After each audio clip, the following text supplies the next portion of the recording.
Okay, let's talk about Macbeth. And I want you to forget everything you think you know about Shakespeare, the dusty old book you had to read for school, because Macbeth is something else entirely. It's basically a 400-year-old psychological thriller. It is a super fast-paced nosedive into paranoia and total terror. So let's get into it. We're going to break down how a celebrated hero turns into a monster, why this play was so mind-blowing for its original audience, and what its lessons about ambition and guilt still mean for all of us today. So the play kicks off with this just chilling chant from three witches. Fair is foul and foul is fair. And really, that's the mission statement for the entire story. Right from the get-go, Shakespeare is telling us, hey, welcome to a world where the moral compass is completely shattered. It's a place where good and evil are all mixed up, nothing is what it seems, and a promise of something amazing, well, it might just be a curse in disguise. All right, section 1, the spark. So this whole thing kicks off with a prophecy on this bleak, lonely heath where Scotland's greatest warrior, Macbeth, has an encounter that's about to change his life forever. So right away, you see this huge contradiction. On the one hand, Macbeth is this amazing hero.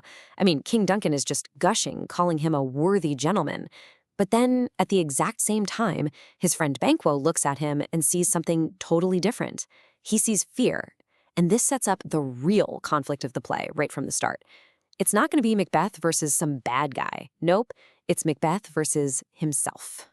So what's this supposedly fair news that's got him so spooked? Well, the witches hit him with 3 prophecies. The first one, all hail Thane of Glamis. Okay, he already holds that title. Check. The second, all hail Thane of Cawdor. And boom, like minutes later, he finds out the king has given him that exact title. So now that third one, thou shalt be king hereafter, suddenly feels totally possible, maybe even inevitable. But, and this is a big but, there's a catch. They also look at his friend Banquo and say, you won't be king, but your kids will be. And right there, that's the first tiny seed of paranoia being planted in Macbeth's mind. And here's a little something that is just so cool about Shakespeare's language.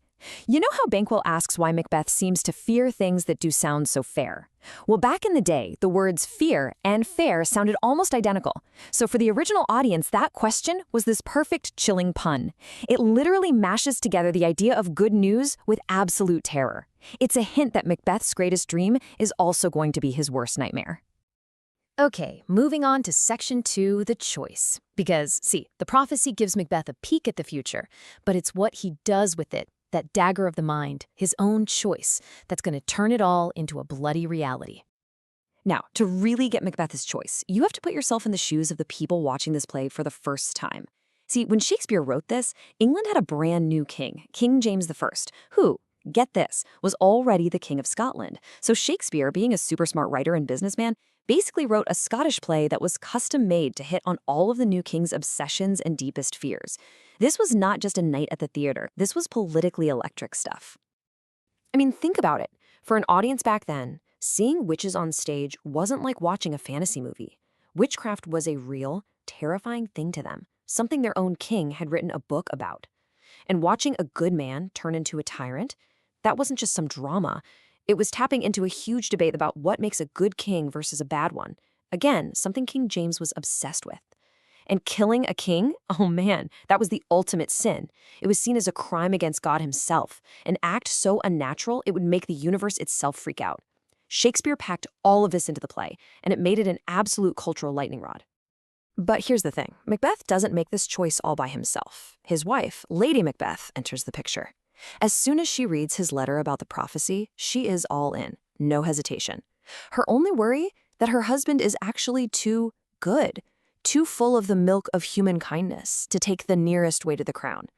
To her, his decency isn't a good thing, it's a roadblock. So when Macbeth starts having second thoughts, when he actually decides, no, I'm not going to do this, Lady Macbeth unleashes her secret weapon. She goes right for the jugular. She attacks his manhood. She basically tells him, you're not a real man unless you go through with this. It's this incredibly brutal and effective bit of psychological manipulation, and it's what pushes him right over the edge. And then the final push comes from inside his own head. His mind is just this battleground of ambition and guilt, and it cooks up this horrifying vision, a bloody dagger just floating in the air, leading him straight to King Duncan's room. He even asks himself, is this a dagger which I see before me? A dagger of the mind? He knows it isn't real. He calls it a false creation, but he follows it anyway. And with that, the choice is made. And that brings us to Section 3, the unraveling. Because killing the king, that's not the end of the story. Oh no, it's just the beginning of a horrifying cycle where, as Macbeth is about to find out, blood will have blood. And this, right here, is his downward spiral. Step 1, he murders King Duncan to get the crown. Step 2, he gets paranoid about that prophecy about Banquo's kids becoming kings, so he has his best friend murdered to keep the crown. And then Step 3, he completely loses it, and in this fit of pure paranoid rage, he orders the murder of his enemy Macduff's entire family. His wife? His kids? It's just awful. He goes from flawed hero to an absolute monster. Literally, the second he does the deed, the guilt just crashes down on him. He looks at the blood on his hands and has this horrifying thought, will all great Neptune's ocean wash this blood clean from my hand? He knows right then and there that this stain isn't just on his hands, it's on his soul, and it's permanent. But his wife? A completely different story. And this is one of the biggest ironies in the entire play. While he's having a full-blown meltdown about eternal damnation, she's all cool and practical. She just says, a little water clears us of this deed. Like it's just some dirt you can wash off. She has absolutely no idea what kind of psychological poison they've just unleashed on themselves. But that poison doesn't just work on him. Fast forward to the end of the play, and their roles have done a complete 180. The guilt that she tried to just ignore, it eats her alive. She's driven mad, sleepwalking every night, obsessively rubbing her hands, trying to wash out this imaginary spot of blood that she says all the perfumes of Arabia will not sweeten. It just goes to show, you can't escape it. The consequences will always find you. All right, Section 4, the endgame. At this point, Macbeth is a tyrant, cornered, with enemies on all sides. His only hope? He's clinging to those witches' prophecies. But he's about to get a brutal lesson. They're not what he thinks they are. So to really get how this all ends, you need to know this one word, equivocation. It's a fancy term for using tricky, ambiguous language to hide the truth. Basically, telling a lie that sounds like it's true. And the witches? They are masters of it. They don't beat Macbeth with some magic spell. They beat him with words. They trick him into feeling totally invincible. And this is exactly how they do it. The witches' trap springs shut. So prophecy 1, none of woman born shall harm Macbeth. He hears that and thinks, great, I'm invincible. But then, the truth. His enemy, Macduff, wasn't technically born in the normal way. He was delivered by C-section, from his mother's womb untimely ripped. Loophole. Then prophecy 2, he's safe until great Birnam Wood comes to his castle. He thinks, forced don't walk, I'm safe. But then, the truth. An entire army advances on his castle using branches from that very forest as camouflage. The forest is moving. The prophecies all come true, just in the most brutal, literal way he never saw coming. So at this point, he has nothing left. He's just learned his wife is dead, his castle is under attack, and the prophecies have betrayed him. And in this moment of total despair, he delivers one of the most famous speeches ever written. He looks back on everything, the ambition, the murders, all the sound and fury, and realizes it was all for nothing.